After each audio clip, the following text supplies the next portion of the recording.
Ladies and gentlemen, welcome back to the DFS Army Fantasy Football Show.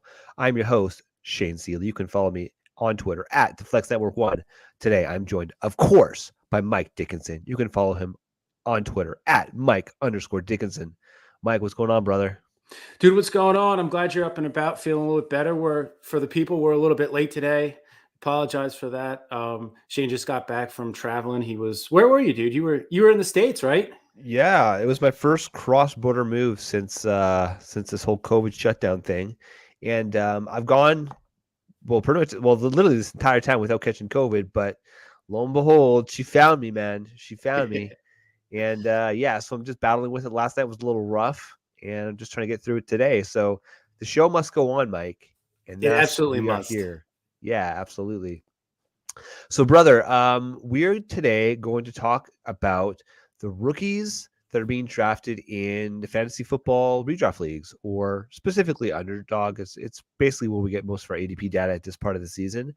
But the truth is, there's really not a lot. So the way that we kind of compartmentalize this was we were looking at guys that were being drafted in the top 8 rounds, and we were going to discuss, or we're going to discuss, what players we actually like at those ADPs.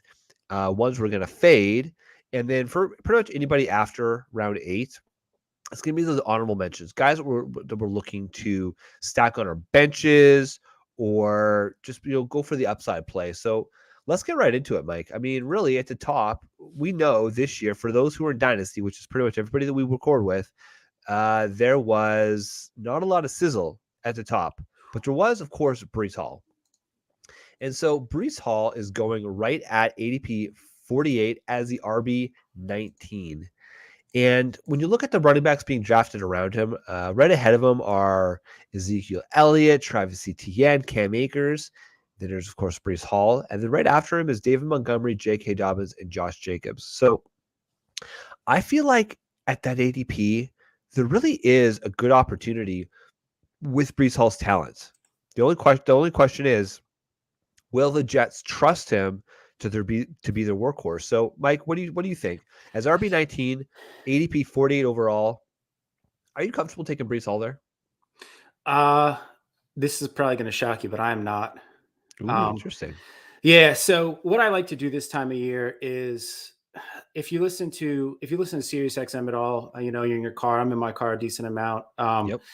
We've been in rookies since about February, and it's easy for us to get into these little echo chambers. So kind of what I like to do is I will turn off SiriusXM Fantasy and turn on SiriusXM NFL and try and listen to it strictly from an X's and O's, from guys that have been in the league and been around the league and are more talking football rather than talking fantasy. Because I think what we kind of get into here is we're like, oh my God, Breece Hall is a much more talented and much more complete back than Michael Carter is. He's going to come in, he's going to win the 3-down role. And logic would suggest that. And if we've done any level of tape study, we would agree with that as well. The problem is, though, that the early reporting coming out of the rookie OTAs and coming out of these OTAs is that's not the situation. To me, this feels like it's going to be a little bit more like what Devonte Williams and Melvin Gordon was last year, where it's close to 50-50. Some of the early stuff out of the rookie OTAs was saying that, Hall's obviously the more talented back. He's the more complete back. He's bigger, but they just weren't going to use him in the beginning part of the season. So I feel like with the guys that are going around him, and even I'm not sure where Connor's going in relative to him, but like you can get guys around him there that are going to deliver for you. From the get-go. One of the things that we like to talk about, and as we talk about redraft strategies, one of the things that we like to talk about is getting out ahead of it and starting fast. Obviously, if you start 1-3 in the first quarter of the season, it's fine. You can still come back from that and you can still make the playoffs, but it looks a lot nicer. The coffee tastes better. Your wife thinks you're better looking. Your friends admire you more if you start off 4-0. Like, there's nothing better than that, starting off 4-0 and be able to bring the hammer. It puts you in a strong position in your league mates, and with your league mates, then you can make some different trades that you wouldn't be able to make. At 1-3, you're kind of trading desperate. At 4-0, you're making moves that are locking you in for the,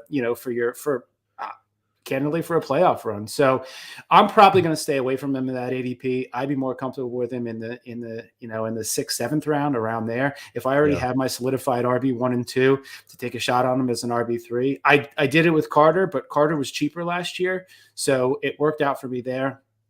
And I overspent on Devonte last year. I took him in like the 4th and 5th round in some leagues, and it didn't kill me because I was able to work the wire, but it didn't work out the way that I thought it was gonna. Yeah, I mean, so with that logic, I mean, 48, that's right around the 4-5 turn. I talked about James Conner. James Conner's going at 33, which is right around the end of the 3rd round. Oh, okay. So you are going to have to pay a fair amount more, but I mean, we've seen Ezekiel Elliott fall. We've seen Travis Etienne, who's a guy that I'm definitely taking ahead of Breece Hall. But man, I would even consider David Montgomery. I would 100%. Yeah. Those guys. So been reading, trying to do some offensive line and some offensive schematic reading and digging, doing a little bit of research, putting in the research for you guys so that you guys don't have to do the research. And some of the reporting coming out of Chicago is that, early in the offseason free agency draft, nobody was really impressed with what Chicago was doing with their offensive line. Some of the reporting I've seen has been that, they're switching to a zone blocking scheme, so they don't need the bigger road graders. Think, what Mike Shanahan did in Denver in the late 90s, early 2000s, kind of think what they did in Washington in the early part of the 2010s. So like you don't need to be a stud running back, and you don't need this massive offensive line to make it work. So I think the opportunity for Montgomery is going to be great. And I also like the fact that he's a very inexpensive, very clear handcuff in Khalil Herbert. Yeah, I mean, it's pretty obvious that, and then Herbert stepped in. He was able to make a difference right away. So we like David Montgomery ahead of Breece Hall. J.K. Dobbins is the guy coming after that. I'm pretty much out on J.K. Dobbins just with the whole injury concerns. Apparently, he's still not doing great. I mean, Dr. David Chow came out just this week, and he talked about how it wasn't just the ACL, was it LTL? The LCL, yeah. The LCL. And apparently that's harder to come back from. So that certainly worries me a little bit. But look, if you're not really taking Breece Hall, then would you take Michael Carter where he's being going? Like, he's pretty much dirt cheap at this point. He's going at 143 overall as the RB 46. To me, that sounds like a steal. So I think that the strategy, the play for somebody who wants to have a Breece Hall, the play there is to say, okay, I'm going to take him at that 4-5 turn. It might be an overpay. It might not be an overpay, but Michael Carter is so cheap. I can jump 2 rounds over ADP on him, and then I can own that backfield. Yeah. And it might give you headaches for a couple weeks, or honestly, it might give you a usable RB2 and a usable flex piece in a couple weeks. But I think that you have to be willing to offset the price of Breece Hall by jumping ADP with Michael Carter a little bit. Okay, no, that's fair enough. Moving on, Ken Walker. He's no longer Kenneth Walker, Mike. He's Ken Walker. I saw that. Well, cutting those letters off his name makes him faster. He's gonna be quicker out of his breaks. He's slick, man. That's right. So he's going at 89 overall as RB 29, and that, I mean, it still seems like a pretty decent deal. But the biggest knock on Ken Walker pretty much this entire draft process was the fact that he hasn't shown the ability to catch the ball, and we know that the running backs that catch the ball are so much more valuable in fantasy football. And then you couple it to the fact that he's going to be on a very bad team, which means the Seattle Seahawks are probably going to be playing from behind a lot. And if you don't catch the ball, which in hurry-up mode, that would be perfect. He doesn't do that. That's not his job. So are you in on Ken Walker, or are you out at RB 29? At RB 29, I think this kind of gets into the territory where you got to look at your roster. You got to look at who else you have around you. I think that the thing with Ken Walker is that he's an injury away from having that backfield. I don't know. It doesn't sound like Chris Carson is going to play again, and it sounds like there's a bunch of Jags kind of stacked up behind him. So the question is, how much do you believe in Penny? What do you think the split's going to look like? do you believe that Ken Walker could take the early down role, could take the first and second, and then Penny could be the third down back? Is it going to be series for series? Is it going to be 2 series for Penny, 1 for Walker? I think that this is one of those situations where in June, we're recording this June 18th, 2022, the year of our Lord. I don't know that we're really in a position where we can say, yes, he's a value at 60 at RB29, or no, he's not a value at RB29. I think that you kind of, if you're doing a bunch of these best balls, or if you're in a bunch of redraft, I think you would kind of hedge a little bit. You'd probably go 60, 40, 50, 50, 55, 45, somewhere in that neighborhood, and say, okay, this early in the season, he's kind of cheap. So I'll take a shot on him because he has, we've seen what he can do at Michigan State. He was absolutely explosive there. I mean, he was a Heisman candidate, Mike. Like, he was a candidate, and he got a fair number of votes. Yeah, he was a legit Heisman candidate, and he's third in the Big Ten all time for yards after contact, behind John Taylor and behind Melvin Gordon. So the dude has pedigree. Like, he's legit. So the question is, how long do you think Penny's going to be a thorn in his side, or do you think they're going to add somebody else?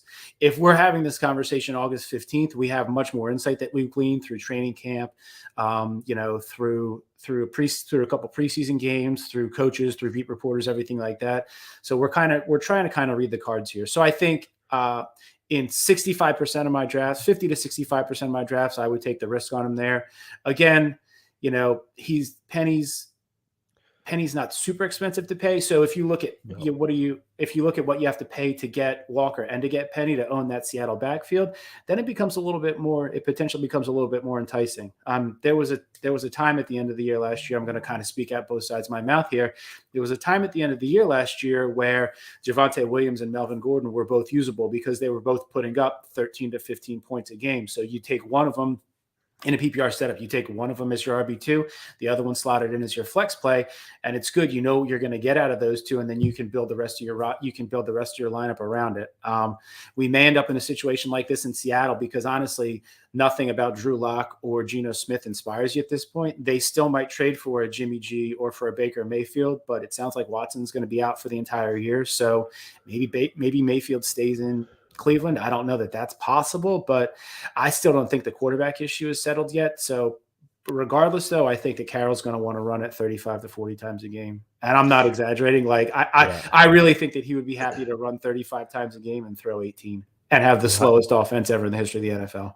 And Ken Walker will average like 3 yards a carry, and it'll be abysmal, but he'll still get like 100 yards a game. It's going to be crazy. But just as going back to your Watson comment, isn't it hilarious? Like the headline came out this week: the NFL wants a severe penalty for Deshaun Watson. Well, it's like, well, you are the NFL. Like, of course, you want to do it, just do it. Yeah. They have full autonomy. They can do whatever they want. Exactly. Rashad Penny, just to put a bow on this, he's going as RB37 at pick 115 overall. So you can easily double up and get both players. Until they have a competent quarterback, though, Jimmy G's out there. I think that, Seattle's producers come out and said they don't want Baker Mayfield. So fine. Baker may be candidate to go to Carolina. But Jimmy G is a capable quarterback that can run an offense. And I would be a hell of a lot more comfortable with pretty much every skill position player, be it Tyler Lockett, DK Metcalf, Ken Walker, if they had a guy like Jimmy Garoppolo running that offense. Now, the thing about Rashad Penny is that he actually he contributed to people winning leagues last year. Down the stretch, he was a top 3 or 4 RB. And so, man, it's tough. It's very tough. Generally speaking, I'm going to be like you. I'm going to diversify a little bit.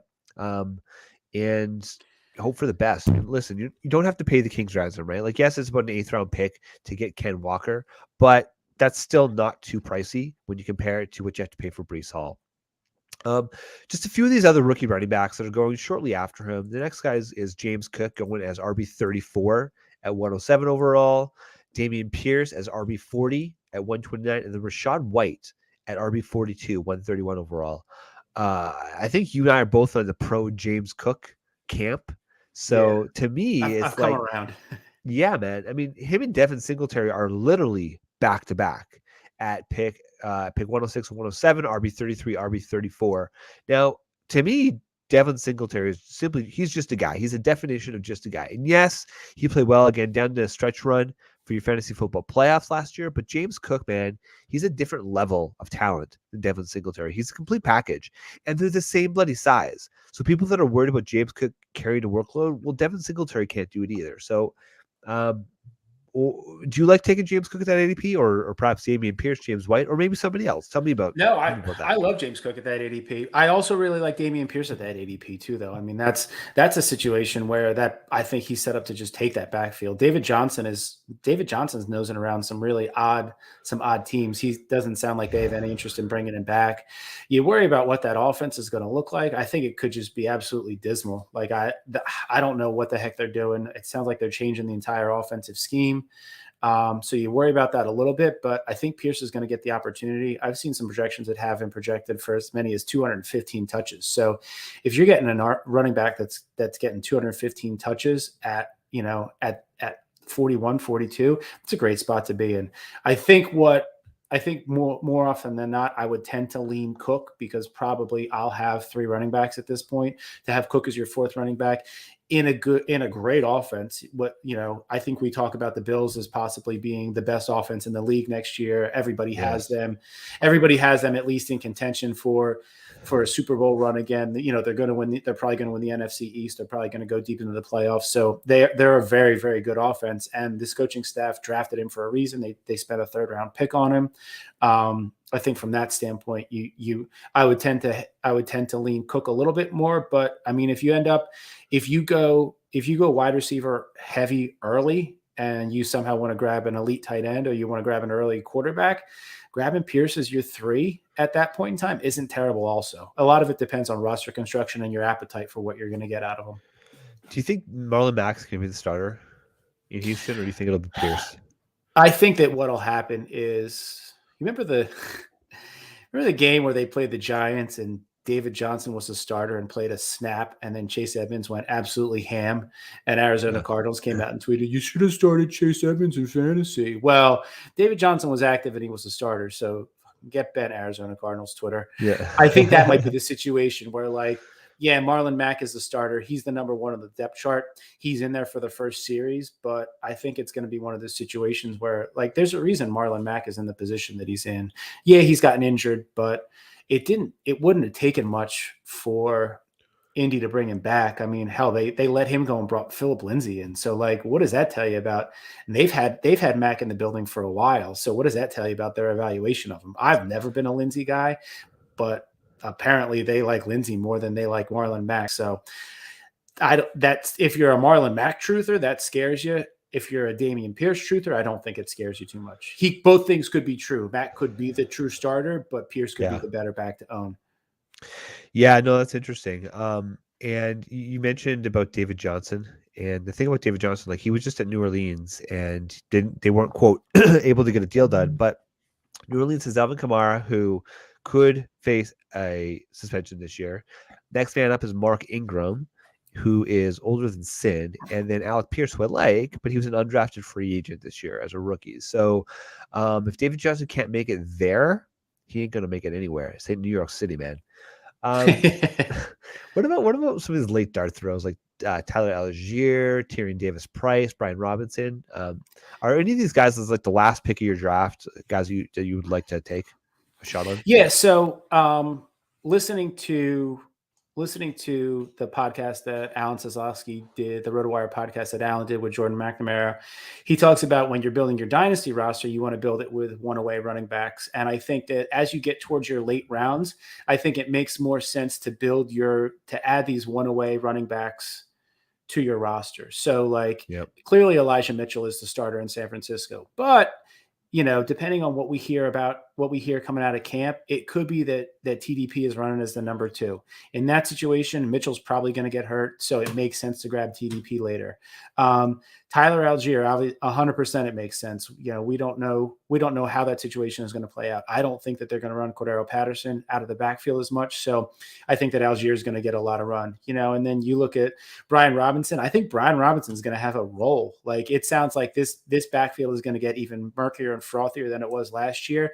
And I think that in that situation, I've kind of taken this from the likes of Bob Harris. If it's going to be a committee like that, then give me the cheapest piece and let me take that piece, and I'll take that piece to the bank. So like if you're going to get Brian Robinson as, in the last 3 rounds of your draft, I would 100% take that. That's probably where JD McKissic was going last year. And you look at what he did for you.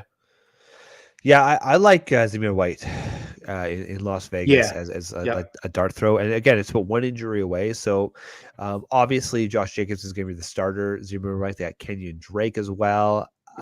Look, here's the thing. Zamir White is, in my opinion, very similar to skill to Josh Jacobs. What we saw last year was that Vegas Raiders were finally using Jacobs in the passing game, averaging about 3 to 4 reception or targets per game, which was huge. It made a huge difference on his fantasy football production. But Zamir White, he can catch the ball. He's athletic. He comes from a high guard pedigree program with Georgia. And look, he's dirt cheap. Nobody's really talking about it because he didn't really get drafted very high. So he's one of those players where, I like TDP as well, but Zamir White, to me, I'm taking Zamir White over Brian Robinson just because, yes, you're saying it's getting murkier in Washington, but Antonio Gibson is still good. And of course, they brought back JD McKissic. So it's not 1 guy away, it's 2 guys away to where he's actually getting meaningful touches. Because I just don't see them playing Brian Robinson in the red zone, right? Whereas Zamir White could get red zone touches early because that's the kind of role that he is. And to me, it's like, okay, Josh Jacobs gets hurt, Zamir White could slot right in and they wouldn't miss a beat. I don't know. They did some crazy stuff last year. Like they had in some of their hurry up situations or in their 4-minute drill, they had McKissic on the field instead of Gibson. So I see what you're saying, but I could absolutely see situations where they make Brian Robinson their short yardage, their short yardage third down and their red zone back. It might not be now if you're going to score from further out, that's Gibson and that's McKissic. But if they get inside the 7, I think that Robinson might have a role. As scary as that is, as terrible as that is. But that is, to your point, that leads you to stay away from it then. It's super murky. Yeah, the other thing about Zamir White, too, that I like is he was the number 1 running back coming out of high school. Like he was the top of the class coming out of high school. He was the 5-star of 5-star recruits. He had the 2 ACLs. But, you look at the way that, and Shane, you're a New England fan. You look at the way New England has handled their running backs. You have to think that McDaniels is going to bring some of that with him. And, it could be a committee, it could be that Jacobs fills the Damian Harris role. And then you see what would be the James White role. If James White was fully healthy, that could go to Zamir White, or it could be vice versa. My guess would be that Jacobs fills the early down role and Zamir becomes the passing down guy. So he could be relevant early on. Yeah, I mean, look, Brian Robinson was drafted in day 2. He's 3.34, so one of those compensatory picks. And he's 225 pounds. He's a big dude, 6'2", 225. That's big for a running back. So maybe you're right. There you go. Maybe they say, you know what, AG, we like you, but we don't want you to get into the end zone. We don't want you to hurt that ankle again this year. So you know what, all those high collision touches, we're going to give to Brian Robinson. Just even talking through it, man, I'm so out on any of those players. Like, take Brian Robinson as like the cheap one, like you said, the last one. I like that. Rob Harris, he's good at his job. He really is. He's a Hall of Famer for a reason. He's a Hall of Famer for a reason. Exactly. Let's move on to the wide receivers, okay? Because there are a few wide receivers that are being drafted high up in draft boards, but really it's 3 wide receivers, which the third one might shock you a little bit. But Drake London, he's going as wide receiver 33.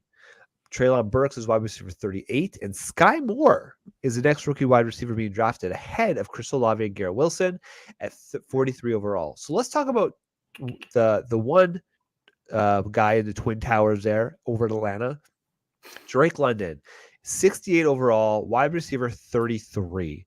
Are you Drake London? Is he your top wide receiver rookie prospect this year? Nope. No. Who? It's been Olave. Still, even after everything? Yeah, I think even more so now. Like I think that I just tend to like the smaller guys, the smaller, quicker guys rather than the bigger body guys. And I think that we'll talk about this with Burks, but I think some of the information that you're seeing come out of Tennessee with Burks and his struggles, I think that that's kind of what scares you about those big body guys. Like everything, Olave has been as advertised and has been better than advertised. I think that in that situation, I've gone on record. I'm going to go on record again saying I don't think that Michael Thomas plays another snap for the New Orleans Saints. I think he doesn't want to play for them. I think he's going to slow play his rehab, and I think that he's going to be out of there at the end of the year. So I think that Olave steps in as the one. He's learning from one of the best to ever do it in Jarvis Landry from a technical standpoint. Obviously, he's not of the ilk of the Jerry Rice and those guys, but like Landry is a technician. He's been doing it for a long time, and he does it really well. So like, I'm interested to see what the offense looks like. I think it's the same OC that's been there for 17 years. He's been under Peyton, but Peyton's not calling plays this year. So this offense is cheap. Like Winston is cheap. Olave's cheap. Landry's cheap. Like it's easy to get into this. It's easy to get access to this offense, and it could be pretty potent offense. Do you have an opinion on Dennis Allen, or a new head coach? I don't know enough about him to have an opinion one way or the other. I like that he's been in the building for a long time. I like the continuity. I like that he kept the offensive staff. I think it's going to look a little bit different. I think that Sean Payton kept the reins on a lot. And I think that there were areas where I think the offense wanted to go, and he just said, I'm not going to take it there. I think that the Taysom Hill experiment is finally done, thank God. And we see him as a tight end. As a side note, I'm picking him up as a second tight end late in drafts that I'm doing, just because he's probably going to have some semblance of a role. He's going to have some probably wildcat hybrid role. And if he throws for a touchdown in any given week, especially in a best ball setting, like that could be a huge difference maker out of the tight end spot. Okay, that's actually super sharp, because Adam Troutman, he's basically going free, but Taysom Hill is basically free too. You know what? I don't have any Taysom Hill. I'm going to have to start adding a little bit to my portfolio, as it were. I think that's smart. I think that's really smart. Look, I have a few shares of Drake London, Mike, but I would say I'm probably underweight on him, right? I like Drake London. Like, shoot, like we talked about, what was it, in 8 games, he put up just these astounding numbers, but these big body players, they struggle with injuries. And like, are we going to trust Marcus Mariota, Desmond Ridder? Like, Desmond Ridder's not ready to start in the NFL. Marcus Mariota fizzled out. I mean, you say he is, but he's not. Let's call it what it is. If he was, he would have been a first-round pick or even a second-round pick. He fell into the third round. So I think that, look, it's sketchy. It's very sketchy this year. The truth is, if Atlanta knew what the hell they were doing, they wouldn't have taken a tight end at 4 overall last year than Drake London this year. They would have built from the trenches out. But hey, we're here now, and the story for Drake London is he's going to get a ton of targets because there's not a lot of target competition out there, right?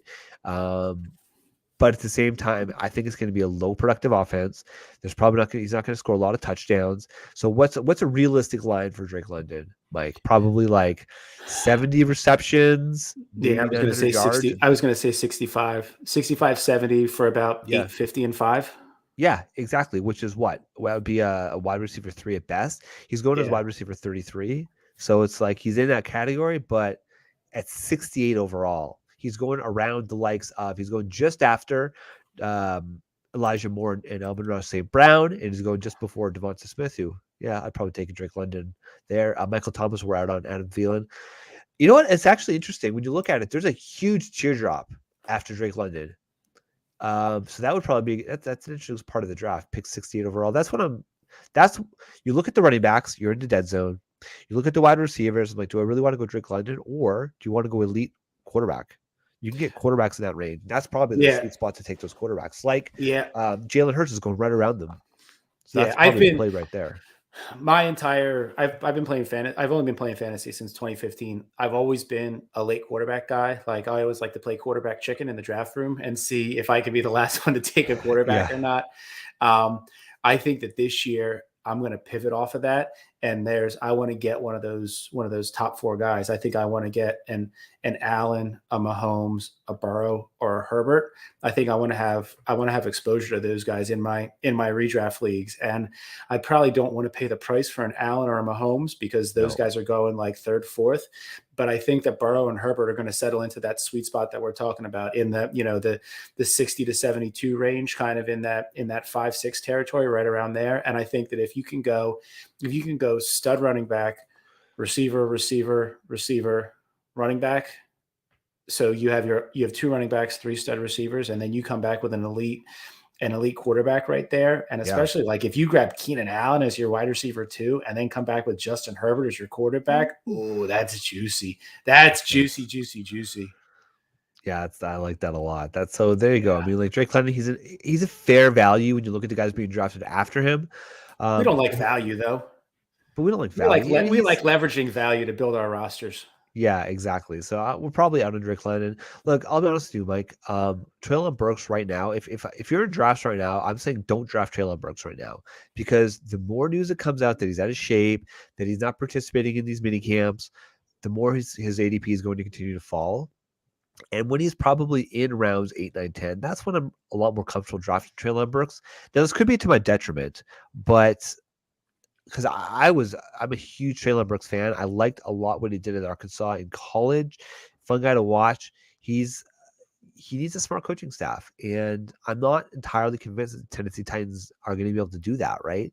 AJ Brown was hyper efficient in that low passing volume offense last year, and while we like Traylon Brooks' yards after the catch ability, it's dicey, man. To be asking him to step in and take over for AJ Brown as a wide receiver 1 in that offense when he's missing all this time in practice in the preseason, it's worrisome to me. So I'll be honest with you, love Traylon Burks. I have a fair number of shares of him in Dynasty. I'm probably out on him at this ADP at 76 overall in these drafts. What do you think? Yeah, I agree. I think for me, he's more of a 9th, 10th round guy. If he's there, if he's hanging out there, then I'm down. I'll grab him, because at that point, he's probably your wide receiver 5 or 6. He doesn't really need to be productive. If he pops, he pops, and that's great at that price. But I'm probably at his current ADP. I'm probably out on him. You saw. The problem with AJ Brown last year is that he was streaky too. Now he got hot at the right time. Like, he helped you at the end of the season, but like, that's scary. I think that these guys are much better NFL guys. They're much more appealing from an NFL standpoint than they are from a fantasy standpoint. Like, I know that Brandon loves AJ Brown, but like, he's so driven by efficiency that eventually that's going to go away and he's going to regress into the wide receiver 2 territory. That doesn't mean that from a physical standpoint and from a talent standpoint, he's not one of the most talented wide receivers in the NFL. What that means is that the way that he's utilized relies on that efficiency, and eventually that efficiency goes away. Versus somebody who's a strong technical route runner. Like, that skill set stays with you longer than relying on that hyper efficiency. Well, it'd be one thing if AJ Brown showed that he could be healthy, but he hasn't finished an entire damn season since he's been in the league, which has been insane. And the problem with AJ Brown is he went from one low passing volume offense to another at Philadelphia. So that's tough. Speaking of a low volume, what about the opposite? A high passing volume offense. The next wide receiver being drafted, guy that we love, but man, his rise has been insane. Sky Moore going as wide receiver 43, pick 89 overall, so right around that 8th round. Love Sky Moore. What do you think? Juju Smith-Schuster's still there. He's going to pick 57 as wide receiver 29 overall. Do you think Sky's going to step in and be able to make an instant impact with Patrick Mahomes? I think it's this possibility. Like, I think that offense is going to be much more spread out this year, which again leads me to believe that I want access to whatever the cheapest piece is going to be. So Kelsey's not the cheapest piece. Juju's not the cheapest piece. Sky Moore's probably going to be the cheapest piece. So that if you can, as you work into these later rounds, 8, 9, 10, 11, you look at what you think is going to be a high volume offense and try and get access to that easily and inexpensively. So if you're relying on Sky Moore to be your wide receiver 3, that's probably not the best strategy. But if you're relying on him to be your wide receiver 4 or even maybe a 5, I think that's great. I think that probably what'll happen is as we get into camp, some of the rookie polish shine, the shine over the rookie comes off him a little bit and he'll start to drop. I think that Juju will start to rise just because there's a learning curve going in the NFL, man. Like, I think we're kind of spoiled by the Justin Jeffersons and the Jamar Chases of the world, and even the Amon-Ra St. Browns of the world. Like, those guys came in. Amon-Ra did it later in the season, but like Jamar Chase and Justin Jefferson had immediate and significant impact from day one. And I just don't think that I don't think coming from a small school like Sky Moore came from, I don't know that he's going to be able to do that. I think there's going to be a learning curve. I think he's with the perfect quarterback and coaching staff for that. And I think he's going to have a great career. I think having this conversation this time next year, we're probably going to be talking about him in the 3rd or 4th round. And I think we're going to be comfortable doing that because they'll probably move on. They'll keep MVS as a speed threat on the outside. Sky Moore will be their guy that operates on the inside, and Kelsey will be a year closer to retirement. So I think that this conversation this time next year looks different, but I'm good with it at this price this year. Remind me, Juju was a 1-year deal, right? Juju was a 1-year deal. It was significant. I think it was a 8-figure deal, but it's only a 1-year deal. Yeah, I think that look, Sky could be the wide receiver 1 in that offense next year. That's very real. You talk about small school. He was from Western Michigan. Look, do you think that I believe he's a better football player today already than Marquez Valdes-Scantling. MVS is good at one thing only, getting deep down the field. Sky Moore has the talent and the ability to do pretty much everything. He can play X, he can play slot. He might be more suited for the slot role, but he can do it all. He could probably play outside, just like we saw Elijah Moore last year do it, right? Where he's a smaller player, but he was able to play X. So Sky certainly has that range of outcomes. MVS is going a few picks after at 96 as wide receiver 47. I have 0 MVS shares. I mean, maybe in best ball I should probably get a few of those, but out. And then Mecole Hardman is basically undrafted. I mean, as he should be. 60. Who cares? Screw off. Even Andy Reid doesn't care. Yeah, so let's move on to some of these other ones. Actually, one last point about Sky Moore. I would much rather take Sky Moore as a wide receiver 43 in round 8 or round 8 if he falls around 9 than taking Drake London as wide receiver 33 or Traylon Brooks at 38. So I would rather wait and take Sky Moore. Yeah. Okay, so then this is one that's a little bit surprising. Chris Olave as wide receiver 48, Garrett Wilson as wide receiver 49. You talked about Chris Olave. I agree with you. I feel like he's criminally undervalued right now because the general public seems to believe that Michael Thomas is going to be able to step in. But we were talking offline just the other day about there was this video of Michael Thomas doing box jumps on his sore ankle, recovering his sore ankle. And he looked, I mean, like he's rehabbing. Limbering. He's still rehabbing. I know. 2 years later. Yeah. It's insane. I think that with where Olave is, and this is why I talk about pivoting off of fantasy and pivoting to actual NFL, watching the beat reporters. If you can follow some good, there's a lot of good fantasy doctors that are out there. Shane mentioned Dr. David Chow. There's a couple other fantasy injury accounts that track all this stuff. Like, keep an eye on that stuff. Like, this is the time of year where you can put in a little bit of research and get a leg up on your league. So, like, I'm sure that as we get into training camp, the beat reporters will try and talk rosy about Michael Thomas. Oh, he's coming along. He's just going to be on PUP. He's going to be back week 6. So his price will drop a little bit, but he'll still be drafted ahead of Olave and Landry, and it'll be a mistake. But because you've been doing your work, because you've been doing your research, you know that he's not in good shape. You know that he hasn't been in good shape for the last 2 years, and he ain't playing. So taking Olave there is money. Garrett Wilson, I think it's a fair price for him. I think because Olave is undervalued, it taints it a little bit, but I think that that's a fair price for Garrett Wilson. I don't have the faith in Zach Wilson that Brandon does. Brandon thinks he's a Brett Favre type gunslinger, which he might be, but I don't know that he has the arm talent or he has the savvy and the polish to be able to fit it in those type of windows. So I think that the Jets are going to be they're kind of going to be an unpredictable offense at the beginning of the season. They're going to run it a lot. You're going to see a lot out of Breece Hall. You're going to see a lot out of Michael Carter. Obviously, Elijah Moore isn't going anywhere. And then you got Garrett Wilson. So in any given week, Garrett Wilson could be the first option, or he could be the 4th option. I think he'll be closer to the 1st or 2nd option more often than he's the 3rd or 4th option. But like that whole range of outcomes is possible. The other thing you got to look at too is, playing in the NFC East. The NFC East has, well, I don't know if New England has a true shutdown corner now, but the NFC East has at least 2 of the 3 teams have true shutdown corners. You have Za'Darius White and you have Xavier Howard in Miami. So is Garrett Wilson going to see shadow coverage from those guys? If he is, then I'm kind of backing off him a little bit, and I'm pushing in towards Elijah Moore.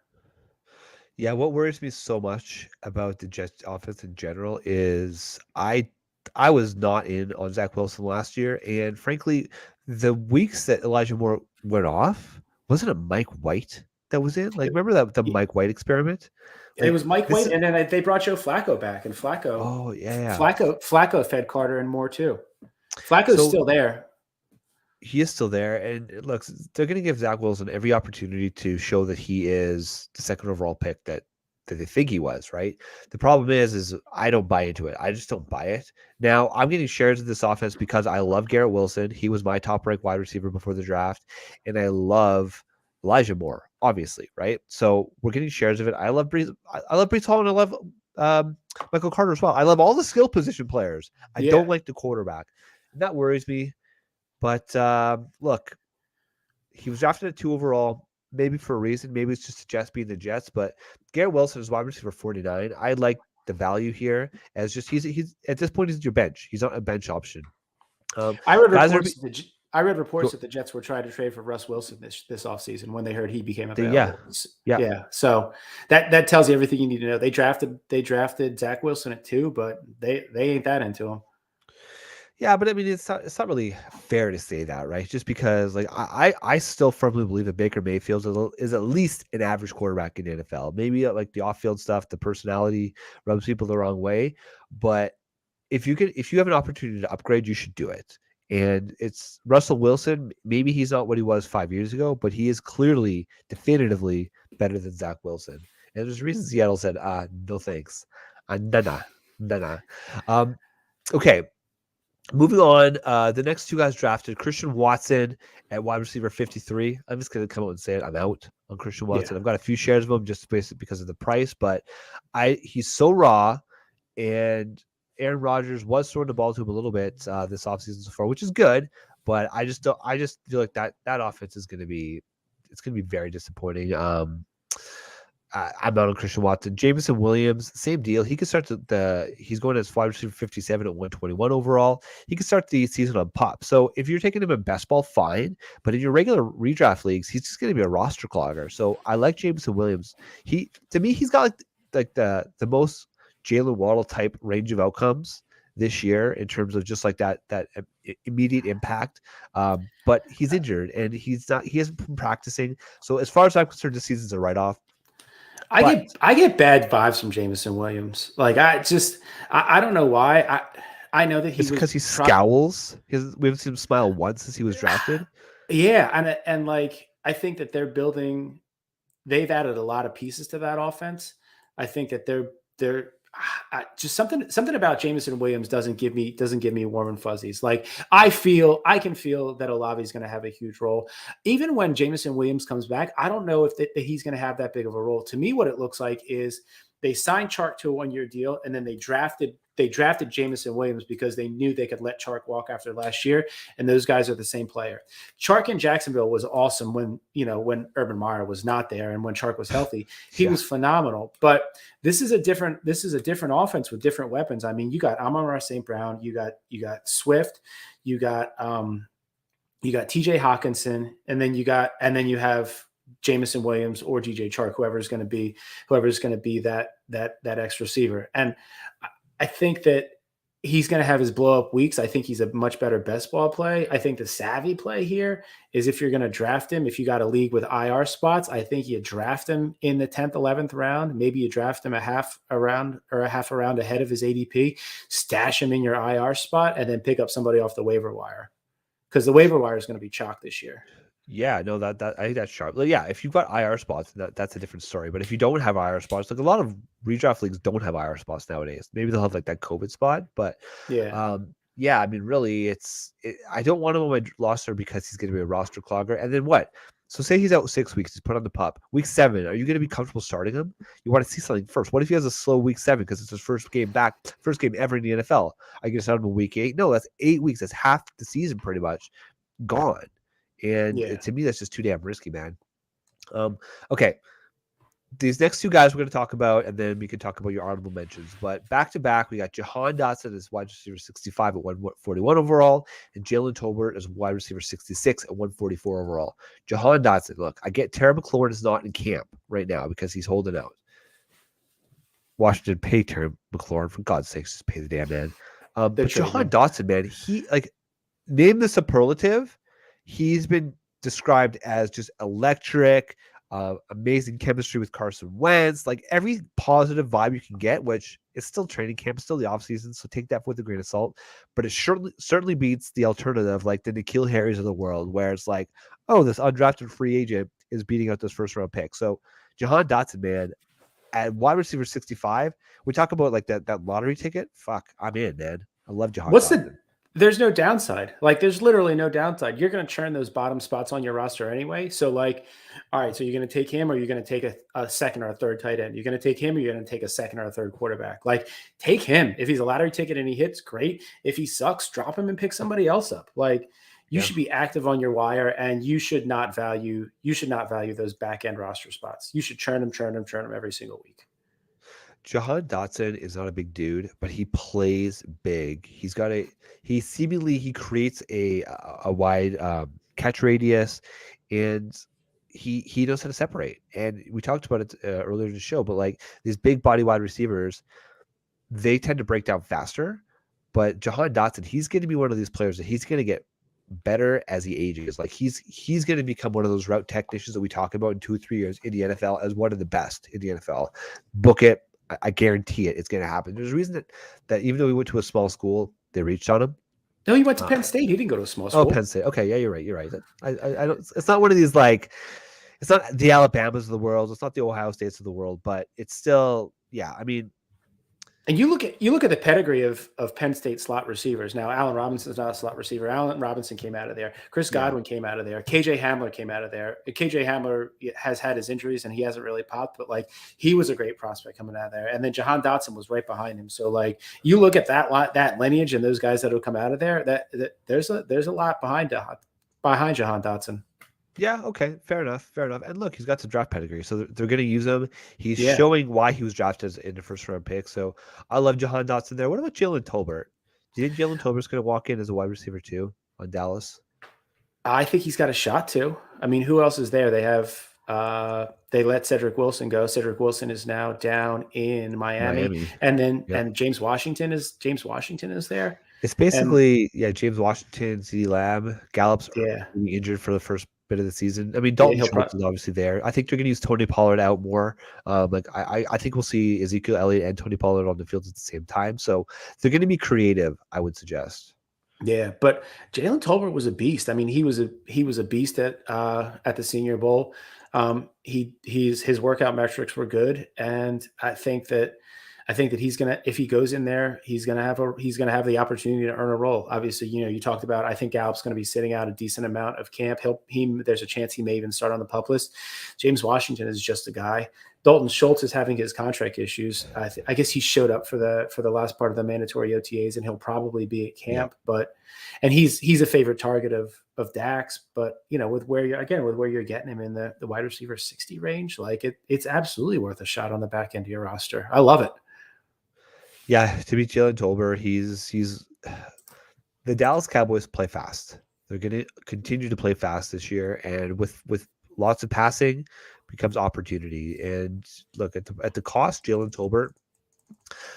I generally like to say take running backs at the end of your bench, but it's pretty tempting with some of these rookies. Like I like the idea of stashing Jaylen Tolbert, Johann Dodson, Zamir White. Like that's what we're doing with these rookies at this stage. So is there anybody else that you want to talk about? I mean, there's guys we could talk about like Alec Pierce, George Pickens, David Bell. None of these guys I'm going to advocate drafting in your typical redraft leagues. If you want to take a shot on them in your best balls, all for it. But I mean, really there's risk for every one of these guys, right? Or they're buried on depth charts. So yeah, the only guy that I would say, last pick of the draft, instead of taking a second kicker or a second defense or a third quarterback, I might give some shots to Wandel Robinson. Yep. He was drafted by this regime They love him. We all think he was overdrafted, but it doesn't matter. We're not the ones making the decision. They put the draft capital behind him. Brian Daboll and the GM that they brought from Buffalo, they both liked him. They liked what they saw. They took a shot on him. Those guys are very, very creative play callers. They're offensive geniuses. I think they're going to figure out a way to get the ball in his hands. And Steve Smith is the guy's wide receiver coach. So, you look at the Jags that were in that wide receiver room last year. Sterling Shepard probably isn't going to come back. He had the late season Achilles tear. Kenny Golladay is Kenny Golladay. If he's not catching touchdowns, he's absolutely worthless. And I think that his best days are long behind him. He left his best days in the Motor City. And then they got Kadarius Toney, who was not reporting to camp, was going to be traded, hadn't picked up the playbook, and now he's the favorite son. But I think that all this leads you to opportunity for Wandel Robinson. And as late as he's going, he's basically free. Even if you don't draft him, you might be able to pick him up off the waiver wire. I think that he's a guy that you at least have to have on your radar. Yeah, no, that's a great pick. Okay, let's end it there, Mike. That's fantastic. So for those who enjoy what we're watching and listening to, please be sure to like and subscribe. We launched this new fantasy football channel for DFS Army, so you can find all the season-long Dynasty fantasy football-related content. So make sure you subscribe and hit the alerts button so that you know we're going live. Over at dfsarmy.com, there's a link in the show description. You can go and get a lot of free content. There's articles that are out there, and there's going to be pretty much information on anything and everything you could hope to read about with season-long fantasy football, Underdog, Dynasty. We've got a ton of stuff over there at DFS Army. And if you like what you're watching and you want to go and win in some of these tournaments, take a shot. Sign up. There we follow the promo code below. There's a 10% off your first month. And look, you win a few of these DFS contests, and it'll pretty much pay for itself. So go do that now. And thank you so much for sticking with us. And we made it through it, man. The COVID show is forever known as the COVID show. So we did it. That's it. So for Mike, I'm Shane Seeley, and we are, of course, the DFS Army Fantasy Football Show. See you later.